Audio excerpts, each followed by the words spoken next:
We are the Avett Brothers, and we're from Concord, North Carolina.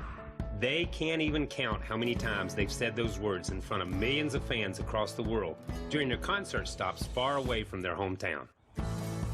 From the Warrenwood farmhouse on 60-plus acres of land out where the asphalt ends, the Avett family's passion for music has been handed down from generations.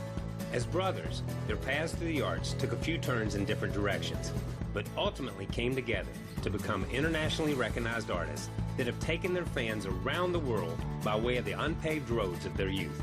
And today, I'm back on those washboard roads of North Carolina to catch up with Scott and Seth Avett.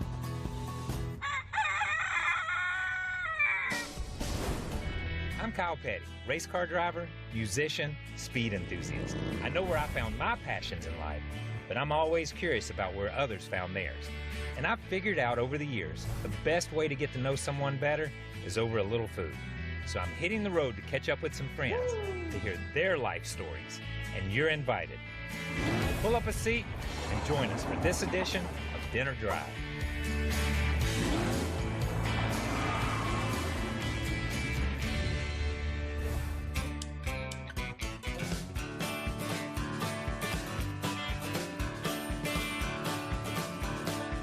Ah, there you guys are. Yes, sir. Are you doing chores? Always. Oh, man, I'm doing Here chores feeding the this morning, man. chickens. How's it going? Come Good to join see us you. with some Good to see you. chores. What you guys been up to, man? Oh, Shoveling? What a question. Feeding? I mean, It may look like we've been shoveling, but It's all just staged. We it don't is actually staged do any, somewhat. yeah, don't do any actual work. it's kind of like my life. It's just staged. Yeah. You know what I mean? It's smoke and mirrors, man. It's smoke and mirrors. That's how Once it you've works. been Kyle Petty for so long, you can't stop being Kyle Petty. Listen, You that- can't go back. So where are we? We're here on my family's farm, which is connected to the farm that we grew up on, that Seth and I grew up on. Yeah. Did you have animals? Did you have a little farm too? Did y'all have chores? Did you have did. chores? Oh, yeah. Listen, We sure I had did. to sweep the race shop. That was my chore. My See, chore that's was different. sweep the race shop, empty the trash. Yeah. It was pretty basic. Yeah. What were your chores around the house? I laugh because it was the 80s growing up there. We moved in that house in 1980. And I think back of how Little House on the Prairie like our home Oh, was. yeah. Yeah. We had pigs. Yeah. We had chickens. We had cows. We had a big Belgian horse. Not a rideable horse. Yeah, Like a puller, you know. Just one to have around to keep the danger level at. Yeah. And so we were feeding pigs. Yeah. And we were gathering around, and we didn't have cable. And we, all of our friends that were living in the suburbs did. But we grew up in this very Little House on the Prairie sort of vibe, and so there were always chores. I'm very, very grateful for those. Yeah. I mean, at one point we had 3, well-functioning gardens. Wow. The cows, the pigs, the chickens. Yeah. And you also think about it as like luxury means a lot of different things. Yeah. But Yeah. like I think for us and how we grew up, probably how you grew up, like the only real luxury is having built-in space. Yeah. Knowing that you can get away from everyone, That's right. that you can remove Yeah. yourself from them and Yeah. have green around you and have space around you, and Yeah. that's like the only real luxury that we're working with. So if you got a little time, show me around this place. Sure, Because I yeah. want to see what made you guys who you are Sure. and where you grew up. I'm excited about Let's it. do it. Let's Very do it, man. Oh, I got to ride up front. Yeah, jump on there. Oh, my gosh. And you're gonna need to. Here, I'll put this Jason mask on real quick. I thought you were going to give me a helmet. No, this isn't bull riding. An interesting story, though, there was a family. They gifted our parents 2 acres and the house that we grew up in because they loved my grandfather. I was taken back to my own childhood, hearing the stories from Scott and Seth about the hours they'd spend each day in the open fields of this beautiful farm. There were homemade landfills throughout yeah. these woods. And so you'd have a mountain of milk and magnesia bottles. Oh, these yeah. blue From the blue 40s, bottles. 50s, The yeah. blue bottles. It wasn't hard to see the passion for this place and why 40 years later, these brothers, who've traveled the world several times over, still know you can always come back home. Is this your house? Yeah. Wow. It's pretty, man. Good, right? All of a sudden, I see a bee in my mask. And I'm like, that's not on the outside of the mask. I was like, oh! I grabbed the mask with the bee. Then I feel one on my neck. So I'm running.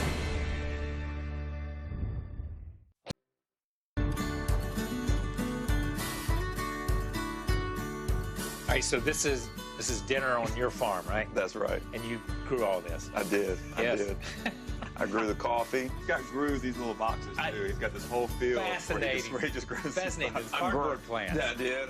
Yeah, this is a super dynamic farm. It is. Yeah. It really is.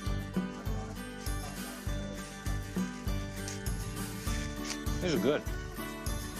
I don't eat just junk food or food that's quote unquote unhealthy, but I also am starting to believe that healthy eating is overrated. There's really something about cereal, though, like sugary cereal. There's just a certain satisfaction you get out of it that you don't get from any other quote unquote food. Yeah. There's honey on it. It's really good. You need bees, man. Mm. Yeah. Oh, so we had bees. Oh, no. Growing up, but for me, my dad was, you know, tough love, but also, you know, when you're choosing which suit you're going to wear to go tend the bees, when one that's a little safer. one has zippers and full sealed tight, and the other has duct tape at the crotch and a zip tie at the neck. So apparently my dad was like, well, I'll take the one with the zippers. So we're getting the bees. Dad's over there with the zipped up airtight suit, just all calm, working on the bees, Yeah. and here I am. All of a sudden, I see a bee in my mask. And I'm like, that's not on the outside of the mask. I was like, oh, I grabbed the mask with the bee, then I feel one on my neck. And So so the you're bees holding are the bee, you're starting holding like your little helmet type thing. So I'm running, screaming at my dad. And Dad's like, Scott, get down here. We got to get this done. I'm like, you gave me the damn suit with the holes in it. The suit with the hole in the crotch. The whole neck's open up.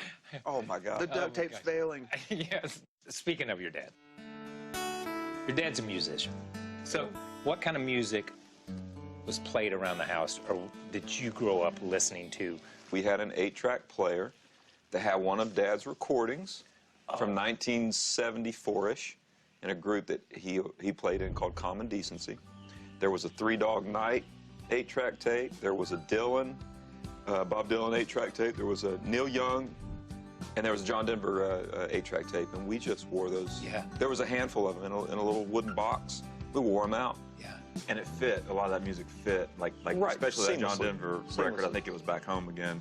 Yeah. All the themes in that Yeah. record really fit with our life. Grandma's Yeah. feather bed and all this stuff. So it all became pretty seamless as little kids. You came along a little bit later. I don't know if the 8-track player was still working when you came along. It still was, but my memories are a little closer to the record player and the radio. So Yeah. it was a lot of Tom T. Hall and a lot of George Strait. So the country music that was popular in the 70s, 80s was really kind of the centerpiece of what we were hearing a lot. So, Seth, you had a friend, Noah Warner. Yeah. From 5th grade. You Yeah. guys started a band. Oh, yeah. Called Nothing. Yeah. Yeah. Which is a great name. It's a great name. Thank you very much. Yes, And I then appreciate that. later it becomes Margot. Yes. So you play around the Charlotte area. Melodic rock. Came about, this melodic rock type thing, by basically trying to imitate Nirvana, but the beginning of a journey of realizing that some of what is in Nirvana and what's so great about it is some of Kurt Cobain's pain, you know, and part of what kind of made it special. And I don't have that same pain. Like, I think there is a general suffering that all humans have, but I didn't have some of that specific pain. So that was the beginning of my journey of getting on a stage and playing the part of trying to be like a rock star. Yeah. At the same time, I guess, or around somewhere, you're at East Carolina studying art. And you have a band and it's described as heavy metal, heavy rock. You said it's not NASCAR, it's not big football. We couldn't relate to it. We were realizing who we were. Yeah. And in that process, we had to sort of turn against who we were and what Yeah. we were from. Yeah. NASCAR was part of that country music. Bluegrass, which we didn't even really listen to as a kid, or old time, was very much who we were. Yes. And so we were learning, we were sort of being shown, and we were doing it by imitating others that were rebellious, that we admired that looked courageous to us. Right. But now we look back and we realize a lot of that was from a painful place, like Seth was saying, that we didn't share. Next is you merge your bands at some point in time and you start playing together. I've been locked up in my house for some time now. There was a great convergence of elements that created that transition into this kind of acoustic-based approach. But when we first started playing like just one acoustic, one banjo, both vocals, I got that taste of like, it felt kind of dangerous because you are really laying bare whatever you're saying. I keep telling myself that it'll be fine. You can't make everybody happy all of the time. And so it put a lot more pressure on lyric writing, and the fear of that, the danger of that was invigorating in a way. Country was first album, Carolina Jubilee second, but then you spend time in New York. And it seems like there, your music and your writing becomes almost incredibly cinematic. New York, every time we would go, it was like this dose of medicine that was just, oh man, it was changing everything. It was changing the biology of things. It was incredible. We were really just trying to simplify, like, let's just really dig into some very focused themes where you know what the song's about, and it has a sensible beginning, middle, and end. And then, yeah, by the time we were working on Mignonette, we had a big dose of that, like Scott was saying, where it's just like we don't have to sound like we're just like old time country. We don't have to only use words that are used in folk music. We can really tell our story in a highly specific way. You know, I am an amateur guitar player, and I try to write music, so I'm always fascinated by this. What is your writing process? When I'm awake and when I'm aware, everything for a good song is always there. It's always there. And if I'm awake to it, it's coming out. Now, what I'll do is I'll take notes throughout life. Yeah. And lately, my practice has been, okay, that's the one I'm working on. And if I'll follow it until it tells me, stop messing with me. We're not chasing success. We're chasing expression, the song. You're chasing the song. Yeah. What about you? There's a great quote from Chuck Close, the great painter, inspiration is for amateurs. I feel like that's true. I feel like inspiration, it's available to everyone. You just go to work. You know, like if you want to be a songwriter, just like write songs. You know, like if you write 100, like, you know, some of them are gonna be pretty good. You know, but you're gonna have to put that time in. So I do try to create space for that very boring, like for 4 hours I'm just gonna be like trying to write a song. Yeah. You know? Well, I just had some inspiration. Let's have a little more coffee and eat a little bit more, and then I've got a few more questions for you guys. This is not a band that sat down and said, we're going to be a mixture of Zeppelin and Doc Watson, and we're going to take it to the world. We never said anything.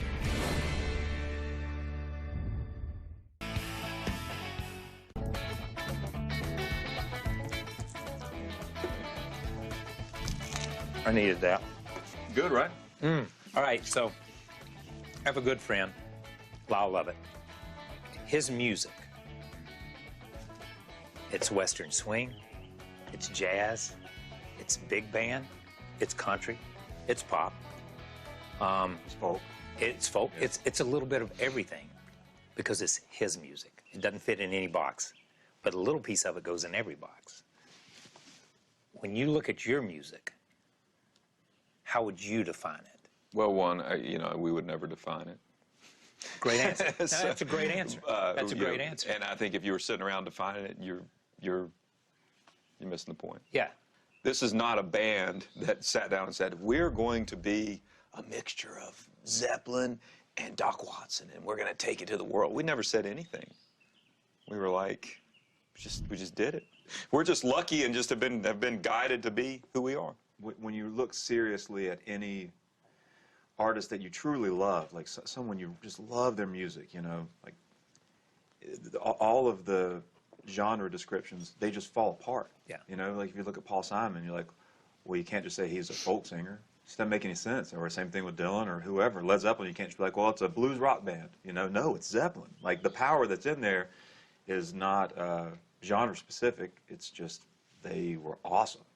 So that's what we're shooting for, I think. You know, just the most accurate, sincere version of ourselves, you know, sort of shaped into songs. You studied painting and studied art at East Carolina. How do you find balance? How do you balance those two creative parts of who Scott Avett is? My art schooling, it was a community of visual artists, musicians, you know, from painting and sculpting to musicians that liked avant-garde, to punk rock, to folk, I mean, all over the place. And we really were just in the fabric of that. And so we would rehearse in the studios of the art building as well. Painting happens to be one way to express, in this case, myself, so does song. The way Scott was just describing it, it's funny, like the older we get, the less difference there seems between all of the arts. It's just kind of like whatever's just happening that day, you know. It is all kind of wrapped up in the same journey. There's a race team, the Wood Brothers, Glenn and Leonard, and everybody looked at them collectively, but never separately. Yeah. Even when they were going into the Hall of Fame, it was, should we put them both in at the same time? They both had totally different accomplishments. How do you guys deal with that? Does the occasion ever arise that you just want to be Seth, and you just want to be Scott? You know, probably if we could be someone else for a day and see it, we might be like, I don't like the way that, but like you said, who really cares what anybody thinks? Exactly. It's never, it never really occurs to me. It was such an advantage from the beginning. As a little brother, you know, growing up my whole life, looking up to him, it made me feel incredibly confident that we were going in together, you know? Yeah. So it's never really occurred to me so much to want to undo that stuff. Yeah. I mean, if people see us as the same entity, that's because we presented it, you know, for the most part in that way. Yeah. We both just try to be the best versions of ourselves that we can be. And we like to hold each other to that. 10 studio albums, 4 live, 5 EPs. Yeah. Constantly, we've established that you're constantly evolving, constantly changing. What is next? But we're making new music. We're not in the same hurry that we used to be. We're super excited for the world to hear what we make. We love that. It's what we live for. But also our home lives are super busy right now. We're teaching kids things. Yeah. We're bringing kids up. So, but for the Avett Brothers, we've got lots of touring to do this year. We've always had sort of this, you know, quasi-fatalist attitude, like, you know, this might be the last time we ever do it, you know. But now I have a total fatalist. But now we're like full on, like we're probably gonna only get to do this one more time. So, so every night that we do that, it's just like, man, it's just through the roof. It's just so fun. So the shows that are on the horizon are they're very exciting to us. I've been to a few of your shows. Sometimes you have brought up your dad and your sister Bonnie, and you all sing together. That's a very special moment. Do you ever get that feeling where it's like, this is where we started, we're just giving you a glimpse of it? Well, when Dad reaches over and he gets you by the neck and he's like, you know, just like in front of 5,000 people, like just dominating you with his love. That's a little bit like going full circle. Yeah. What a blessing, though. Yeah. You can relate, I'm sure. Yes. And you know now, it's like, this is a gift. That's right. This isn't forever. Those moments are a gift. They are. Yeah. You're both married, both have kids. You spoke of your kids a minute ago. What do you hope to teach your kids and leave your kids to move forward? I just want to leave as many positive reverberations as possible, because it takes a collective of people doing that to break those harmful cycles, you know? There is a thread of eternal love. There is a thread that goes through. It's available to us all. And there are many names for it. But when I talk to my youngest, I want to impress upon him that if I'm gone, I'm still here. Never, that the love that I am sending to you never dies. And what I would want to leave is a grip on that thread. Yeah. Thank you, man. Listen, it has been a privilege to sit down and share some food, some good coffee, and some fellowship with you guys. Thank you very much, man. Thank you, Colin.